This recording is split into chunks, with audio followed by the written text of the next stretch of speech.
Hello everyone. आज मैं आप लोगों को फास्टा के बारे में बताने वाली हूँ। इस वीडियो में हम फास्टा क्या होता है, उसके टाइप्स कितने होते हैं और उसको उसकी एल्गोरिदम कितने स्टेप में पूरी होती है, ये सब हम देखेंगे। तो देखिए, फास्टा को स्टार्ट करते हैं। FASTA first database similarity search tool था। सबसे पहले जो सीक्वेंस सिमिलैरिटी चेक करते हैं कि किसके सिमिलर है, कौन सा सीक्वेंस जो हमारा क्वेरी सीक्वेंस है वो किससे मैच करेगा, तो उसके लिए जो सबसे पहला टूल डेवलप हुआ था वो फास्टा ही हुआ था। सबसे पहला ये सीक्वेंस सिमिलैरिटी टूल है जो डेवलप हुआ था। इसको डेवलप किसने किया था? लिपमैन और पियर्सन ने। इनका आप नाम याद कर लीजिए, लिपमैन और पियर्सन। ठीक है। फास्टा का मतलब होता है फास्ट ए या फास्ट ऑल। ठीक है, इसका फुल फॉर्म है फास्ट ऑल। ठीक, कुछ लोग इसको फास्ट अलाइनमेंट भी कह देते हैं, लेकिन इसका full form fast all he है। इसमें देखिए क्या होता है, एक फाइल फॉर्मेट होता है। फाइल फॉर्मेट में इस तरह का एक निशान बनता है ग्रेटर देन का, और उसके बाद हम अपने न्यूक्लियोटाइड या प्रोटीन सीक्वेंस को सिंगल वर्ड से, सिंगल अल्फ़ाबेट से डिनोट करते हैं। प्रोटीन के लिए भी सिंगल अल्फ़ाबेट यूज़ होगा, न्यूक्लियोटाइड के लिए तो होता ही है। तो FASTA file format representing nucleotide and protein single letter code. ठीक है। उसके बाद देखिए, फास्टा फाइल फॉर्मेट जो यहाँ पे हमने इस तरह से बताया हुआ है, इसके बाद आपका न्यूक्लियोटाइड या प्रोटीन का सीक्वेंस रहेगा। वो ये वाला फाइल फॉर्मेट दूसरे टूल्स में भी यूज़ किया जाता है। जैसे जब आप ब्लास्ट करते हैं तो भी आप जो सीक्वेंस डालते हैं वो फास्टा फॉर्मेट में ही डालते हैं। आज भी फास्टा फॉर्मेट का यूज़ ब्लास्ट में होता है। ठीक है, तो ये सब चीज़ें हो गई। अब इसका प्रिंसिपल क्या है देखिए फास्टा का, कि शॉर्ट लेंथ होगी तो एग्जैक्ट मैच होगा। ठीक, इसका क्या मतलब हुआ?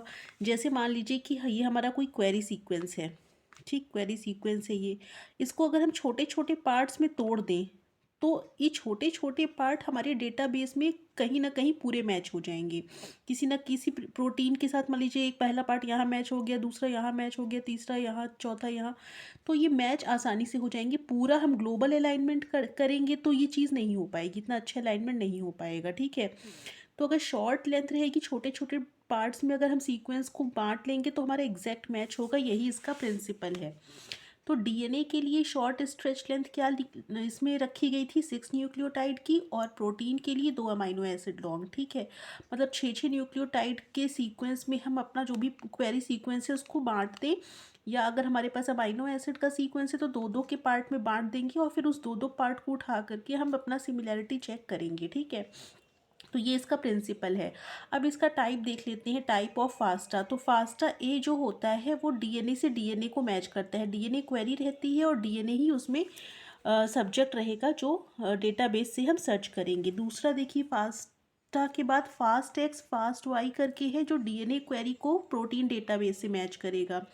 इसके बाद है T fast X T fast Y, जो प्रोटीन क्वेरी को डीएनए या ट्रांसलेटेड डीएनए डेटाबेस से मैच करेगा। ठीक है, क्योंकि प्रोटीन को हम जब तक ट्रांसलेटेड डीएनए से नहीं मैच करेंगे, प्रोटीन डीएनए से तो मैच होगा ही, तो डीएनए को ट्रांसलेट किया जाएगा तभी प्रोटीन प्रोटीन का मैच हो पाएगा। उसके बाद है फास्ट एफ या टी फास्ट एफ। इसमें मिक्स्ड पेप्टाइड सीक्वेंस को क्वेरी लिया जाता है, मतलब कई सारे पेप्टाइड सीक्वेंस अगर हमारे पास है किसी एक प्रोटीन के, तो उसको हम प्रोटीन या ट्रांसलेटेड डीएनए के डेटाबेस से मैच करते हैं। फास्ट एस या टी फास्ट एस एक नेक्स्ट है हमारा। इसमें हम शॉर्ट पेप्टाइड, हमारे पास अगर क्वेरी है कोई छोटा पेप्टाइड सीक्वेंस है तो उसको हम प्रोटीन और ट्रांसलेटेड डीएनए के डेटाबेस से मैच करेंगे। अब आप कहेंगे इतना ज़्यादा आपने बता दिया है, इतना याद भी नहीं रहेगा कि क्या क्या हमारे पास फास्टा की टाइप्स हैं।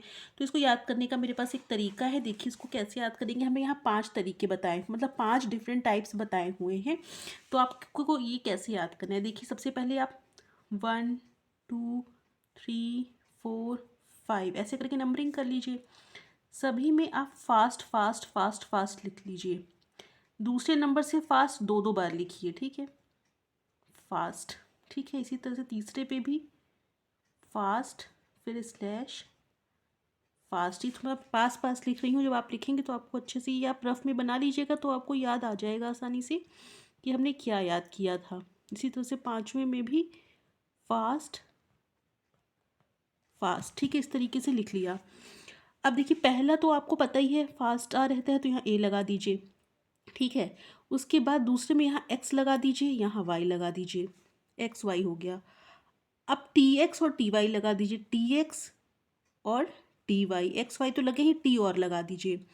उसके बाद आपको क्या करना है, इसमें आप लगाइए F, इसमें लगाइए S, इसमें लगाइए F, इसमें लगाइए F, FS, और यहाँ TT लगा दीजिए। FS लगाइए और TT लगा दीजिए। ये सारे फाइल फॉर्मेट हो गए। पहले वाले में क्या हो जाएगा आपका, DNA से DNA का मैच। दूसरे वाले में क्या हो जाएगा, DNA का प्रोटीन से मैच, DP हो जाएगा। तीसरे वाले में PD हो जाएगा, प्रोटीन का DNA से मैच। चौथे वाले में क्या हो जाएगा, कई सारे पेप्टाइड का DNA या प्रोटीन के साथ मैच, और इसमें शॉर्ट पेप्टाइड का DNA या प्रोटीन के साथ मैच। अब आपको ये याद रखना आसान हो जाएगा। पहले वाले में A लगाइए, फिर XY लगाइए, फिर TXTY लगाइए, फिर FS लिख लीजिए, इधर भी FS लिख लीजिए और यहाँ TT लगा दीजिए। ठीक है, इस तरीके से आपको ये याद हो जाएगा शॉर्ट में। अब देखिए फास्टा का वर्किंग मैकेनिज्म जो है वो हम समझेंगे। इसकी एल्गोरिदम 4 डिफरेंट स्टेप्स में कंप्लीट होती है। तो देखिए 4 स्टेप्स क्या क्या हैं उसके, उसको समझते हैं हम लोग। सबसे पहले आइडेंटिफाई करेंगे सिमिलैरिटी रीजन। जैसे हमारे पास जो भी क्वेरी सीक्वेंस है उसको हम डिफरेंट छोटे छोटे पार्ट में ब्रेक कर लेंगे और उससे हम सिमिलैरिटी ढूंढेंगे डेटाबेस में। तो देखिए वही लिखा है कि क्वेरी सीक्वेंस को हम पहले ब्रोकन इनटू स्मॉलर पार्ट, मतलब इसको ब्रेक कर लेंगे स्मॉल पार्ट में, और स्मॉलर पार्ट को हम कहेंगे क्या, जैसे हमारे पास एक क्वेरी सीक्वेंस है इस तरह का था, उसको हमने स्मॉलर पार्ट में ब्रेक कर लिया, तो इसको हम क्या कहेंगे, के टपल कहेंगे, के टपल। ठीक है, अब के टपल वैल्यू हमारे लिए न्यूक्लियोटाइड के लिए 6 होगी और प्रोटीन के लिए 2 होगी, ये हम पहले ही देख चुके हैं। तो ये जो अगर हमारे पास DNA सीक्वेंस है तो हम 6 न्यूक्लियोटाइड के सीक्वेंस में कट कर देंगे उसको। ठीक है, अगर आप हमारे पास प्रोटीन सीक्वेंस है तो 2 अमाइनो एसिड के फॉर्म में हमारी क्वेरी को हम डिवाइड कर लेंगे। अब जितनी ज़्यादा के टपल वैल्यू होगी उतनी ही ज़्यादा हमारे बैकग्राउंड एरर कम होगी। ठीक है, कैसे, जैसे मान लीजिए कि हमारे पास जो क्वेरी सीक्वेंस था, हमने ये हमारे पास एक क्वेरी सीक्वेंस है, इसमें हमने 2 ही के टपल निकाले। ठीक है, के 2 ही निकाले इनको हमने डेटाबेस से मैच किया, तो ये 2 तो डेटाबेस में कई जगह पे मैच हो जाएंगे ना, तो हमारे पास एग्जैक्ट मैच नहीं होगा। लेकिन अगर हमने इसके कई सारे बना लिए, मान लीजिए हम इसके 6 के टपल बना लिए, तो अब ये 6 जाके डेटाबेस में 6 अलग अलग जगह पे मैच होंगे, तो ये 2 वाले से तो बेहतर ही मैच देगा। ठीक है, जैसे मान लीजिए कि आपके पास ये कोई सीक्वेंस है, इसको आप 2 पार्ट में ब्रेक करते हैं, तो मान लीजिए ये एक बहुत बड़ा सा कोई DNA है, यहाँ भी मैच हो जाएगा, वो 2 यहाँ भी मैच हो जाएगा, तो हमें कैसे पता चलेगा कि ये वाला मैच सही है कि ये वाला मैच सही है। तो अगर हम अपने सीक्वेंस को ज़्यादा पार्ट में बांटेंगे तो ज़्यादा मैच देगा। मान लीजिए एक जगह 4 मैच दे रहा है, एक जगह 2 ही मैच दे रहा है, तो हम 4 वाले को सेलेक्ट कर सकते हैं। इस तरीके से इसकी वैल्यू बढ़ जाती है। तो जितनी ज़्यादा हम के टपल वैल्यू लेंगे उतनी ही बैकग्राउंड एरर हमारी कम होंगी। अब ये जो हमारा आइडेंटिफाई करने का तरीका है सिमिलैरिटी रीजन का, वो डॉट प्लॉट मैट्रिक्स पे बेस्ड होता है। Dot plot matrix I think आपको क्लियर होगा, नहीं भी क्लियर है तो मैं भी इसको क्लियर कर दूंगी। ठीक है, तो डॉट प्लॉट के बेसिस पे इस तरीके का हमें ग्राफ मिल जाएगा। जैसे कई जगह सिमिलैरिटी मिल रही है डायगनल, इसका डायगनली हमें सिमिलैरिटी जो मिलती है उसका डायगनल बना लेते हैं लाइन खींच के। तो इस तरीके से मान लीजिए कई सारी हमें सिमिलैरिटी मिल रही है, तो जो सबसे लॉन्गेस्ट सिमिलैरिटी है, जिससे यहाँ से यहाँ, फिर यहाँ से यहाँ, फिर यहाँ से यहाँ, ये पूरा सीक्वेंस को कवर कर रहा है, तो इसको हम सेलेक्ट कर लेंगे। तो सबसे पहले तुमने आइडेंटिफाई किया है रीजन को, तो इस तरीके से आइडेंटिफाई हुआ है। दूसरे में हम स्टेप में क्या करेंगे, दूसरे स्टेप में क्या करेंगे, जो भी हमारा आइडेंटिफिकेशन हुआ है डॉट प्लॉट मैट्रिक्स के बेसिस पे, उसको वेरीफाई करेंगे पैम मैट्रिक्स से, मतलब रीस्कोरिंग करेंगे। जो भी हमारे पास स्कोर आया है उसकी रीस्कोरिंग करके चेक करेंगे पैम मैट्रिक्स से।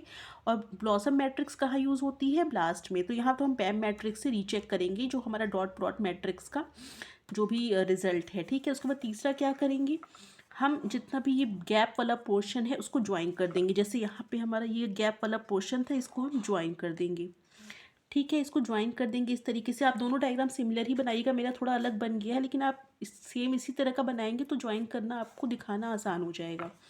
ठीक है, तो ज्वाइन थ्रेशोल्ड, तो ज्वाइन करने के बाद क्या होता है, अनवांटेड चीज़ें हट जाती हैं। जो अनवांटेड मैचेस इधर उधर बैकग्राउंड में आ रहे थे वो हट जाएंगे, ज्वाइन करने के बाद हटा देंगे उसको।